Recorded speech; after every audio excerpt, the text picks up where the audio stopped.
کہ اللہ جل جلالہ نے پنجگانہ نماز میری امت کو بطور تحفے کے عطا فرمائی ہے اور فرض قرار دی ہے، اور رمضان المبارک کے مہینے میں تراویح کی نماز کا اہتمام کرنا، اسے میں نے سنت قرار دیا ہے کہ یہ میری سنت ہے۔ اور قرآن کریم میں اللہ جل جلالہ نے سجدے کی حالت میں ہونے کو اپنے سب سے زیادہ قریب ہونا قرار دیا ہے۔ وَاسْجُدْ وَاقْتَرِب، سجدہ کیجیے اور میرے قریب ہو جائیے۔ تو اللہ کے رسول صلی اللہ علیہ وسلم نے فرمایا کہ جتنا انسان سجدے کی حالت میں اپنے رب کے قریب ہوتا ہے، اتنا کسی اور صورت میں نہیں ہوتا۔ بعض بزرگ فرماتے ہیں کہ جب ہم سجدہ کرتے ہیں تو یوں محسوس ہوتا ہے جیسا کہ ہم زمین پر نہیں آسمان پر آ گئے۔ تو سجدے کی حالت میں اپنے رب کے انسان قریب ہوتا ہے، اور جہاں آپ بیٹھ کر دعائیں مانگتے ہیں وہاں پر سجدے میں گر کر اگر دعائیں مانگی جائیں تو اللہ رب العزت اور بھی زیادہ دعاؤں کو قبول فرماتے ہیں، کیونکہ سجدے میں انسان انتہائی زیادہ عاجزی اور انکساری کا اظہار کرتا ہے۔ اس وجہ سے اگر کسی کو کوئی مسئلہ درپیش ہو، کوئی غم ہو، کوئی پریشانی ہو، کوئی بیماری ہو، تو اللہ جل جلالہ سے سجدے میں گر کر مانگے، اللہ رب العزت سے سجدے میں گر کر مانگے۔ تو جس وقت معراج ہوئی نبی کریم صلی اللہ علیہ وسلم کو، تو آپ ساتوں آسمانوں سے اوپر گئے اور سدرۃ المنتہا سے بھی آگے چلے گئے، جبریل بھی پیچھے رہ گئے اور آپ آگے گئے۔ تو اللہ جل جلالہ نے آپ کو یہ معراج عطا فرمائی۔ تو نبی کریم صلی اللہ علیہ وسلم نے فرمایا، اے اللہ، آپ نے مجھے تو معراج دے دی، تو میری امت کے لیے معراج کس طرح دیں گے؟ میری امت بھی تو ہے نا، اے اللہ میری امت کو بھی دیجیے۔ تو اللہ جل جلالہ نے پنجگانہ نماز کی صورت میں معراج عطا فرمائی، جو آج تک نبی کریم صلی اللہ علیہ وسلم کی امت پڑھتی چلی آ رہی ہے، اپنے اوپر اس کو فرض سمجھتے ہیں۔ ایک ہے روزہ، ایک ہے فرض نماز۔ اب رکھنے والا یا تو بالغ ہے یا نابالغ ہے، بچہ یا بچی۔ اگر تو فرض نماز یا نوافل وغیرہ کی نماز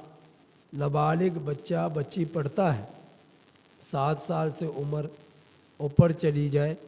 اور بچہ سمجھدار ہو گیا، شعور آ گیا، سمجھ ہے، تو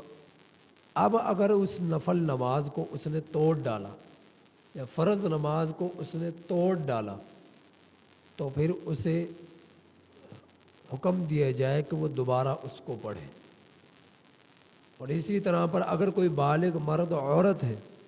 اس نے نوافل کی نماز کی نیت باندھی، جبکہ اس پر نوافل پڑھنا فرض نہیں ہے، واجب نہیں ہے، لیکن نیت کر کر نماز شروع کر دی نوافل کی، تو پھر اس میں نفل کا معنی ہے کہ اضافی چیز، ذاتی اضافی چیز، تو یہ اس کا ثواب ہے نوافل کا اہتمام کرنا۔ لیکن اگر کوئی بالغ بھی نفل کو شروع کرتا ہے اور توڑ ڈالتا ہے، مثال کے طور پر وضو ٹوٹ گیا یا کوئی اور وجہ بن گئی، نکسیر چھوٹ گئی، منہ بھر کر کے آ گئی یا بے ہوش ہو گیا تو جیسے اسے ہوش آتا ہے یا جیسے وہ تندرست ہوتا ہے تو اسے اس نفل نماز کی قضا کرنی پڑے گی، کیونکہ نفل شروع کرنے سے وہ واجب ہو جاتا ہے، پھر اس کو پڑھنا ضروری ہو جاتا ہے۔ اسی طرح پر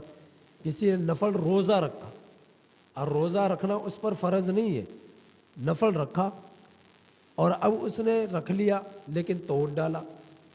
تو پہلے تو اس پر رکھنا ضروری نہیں تھا، لیکن اب اس نے نفل روزہ رکھا، شروع کر دیا اور پھر توڑ ڈالا، تو اب اس روزے کی قضا کرنا اس پر واجب ہے کہ وہ اس کی قضا کرے گا۔ تو نابالغ بچہ بچی نفل نماز شروع کرے، چاہے نفل ہو یا فرض ہو، تو اس سے پھر درمیان میں وہ توڑ ڈالے تو اسے قضا کروائی جائے۔ اور اسی طرح پر بالغ جو ہے وہ نفل نماز پڑھ رہا ہے، اس کے لیے بھی یہی حکم ہے۔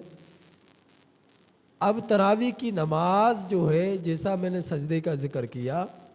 یہ اتنی زیادہ اہمیت اور فضیلت والی نماز ہے کہ 20 رکعت نماز تراویح میں انسان 40 سجدے کرتا ہے،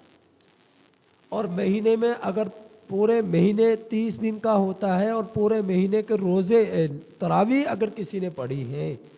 تو اسے پورے مہینے میں 1200 سجدے کرنے کا موقع ملا، 1200 سجدے کرنے کا۔ اور جسے رمضان المبارک کے مہینے میں 1200 سجدے، یہ تو صرف تراویح کی نماز کے ہیں،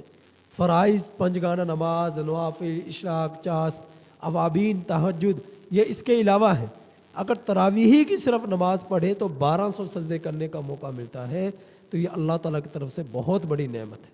بہت بڑی نعمت ہے۔ تو قرآن مجید کو اللہ رب العزت جتنا قرآن مجید اپنے کلام کو سننے کو پسند کرتے، کسی اور چیز کو اتنا پسند نہیں کرتے۔ تو تراویح کے نماز میں جب کلام مجید سنا جاتا ہے، یہ اللہ رب العزت کو سب سے زیادہ پسندیدہ عمل ہے۔ تو روزہ جو ہے شروع کر دیا نفل تو قضا واجب، اور اگر فرض روزہ ہے اور اسے توڑ ڈالا، جان بوجھ کر توڑ ڈالا، پھر قضا بھی ہے اور کفارہ بھی ہے۔ کفارے کی تفسیر میں بعد میں کروں گا، قضا بھی ہے تو اس کی، لیکن اگر کسی نے بھول کر کچھ کھا لیا پی لیا تو پھر یہ اللہ کی طرف سے مہمانی ہے، اللہ رب العزت کی طرف سے مہمانی ہے کہ اللہ نے اسے کھلایا ہے، جیسے اسے یاد آ جائے فوراً چھوڑ دے۔ اور اسی طرح پر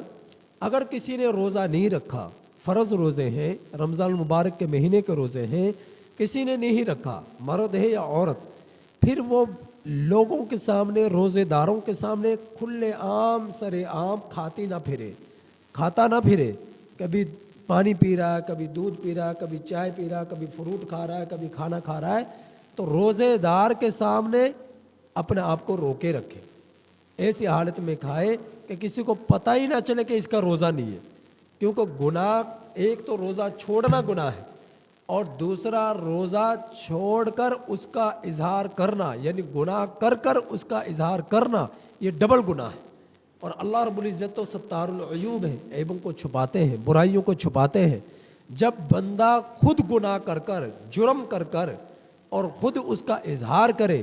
تو اللہ رب العزت کے لیے یہ سب سے زیادہ مبغوض ترین عمل ہے، یعنی ناپسندیدہ عمل ہے کہ اس نے جرت کی ہے گناہ پر کہ چھوڑا بھی ہے، میرے فرض کو توڑا بھی ہے، اور توڑ کر پھر لوگوں کے سامنے اظہار بھی کرتا پھر رہا ہے بڑی جرت کے ساتھ کہ میں نے اللہ کے حکم کو چھوڑ دیا، اس کا اپنے عمل سے یہ بتلا رہا ہے۔ تو یہ اس وجہ سے زیادہ سخت مجرم ہے۔ تو گناہ ہو جائے تو کم از کم اتنی کوشش کی جائے کہ گناہوں کو چھپائے، اور اگر جو ہے البتہ ہوئے نہ گناہ، اگر ہو جائے تو اسے چھپائے، کیونکہ اللہ رب العزت کل قیامت کے دن گناہوں پر پردہ ڈالیں گے، ستار العیوب، عیبوں پر پردہ ڈالیں گے، برائیوں پر پردہ ڈالیں گے، کمیوں پر پردہ ڈالیں گے۔ لیکن انسان بسا اوقات اتنا سخت ہو جاتا ہے، اپنے گناہوں کا خود ہی اظہار کرتا پھرتا ہے۔ تو روزہ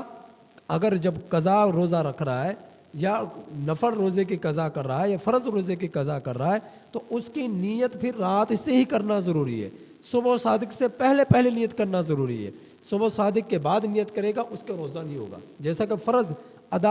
فرض روزے کے بارے میں میں نے بیان کیا کہ دوپہر سے پہلے تک اگر کوئی نیت کرے، کھایا پیا نہ ہو بشرطے کہ، تو اس کا روزہ شروع ہو جائے گا،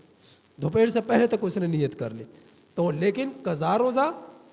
قضا روزہ جو رکھنا چاہ رہا ہے اس کو صبح صادق سے پہلے نیت کرنا ضروری ہوگی کہ میں قضا روزہ رکھ رہا ہوں، اس کی نیت اس کے لیے کرنا ضروری ہوگی۔ اللہ تعالیٰ سے دعا ہے کہ اللہ تعالیٰ عمل کی توفیق عطا فرمائے۔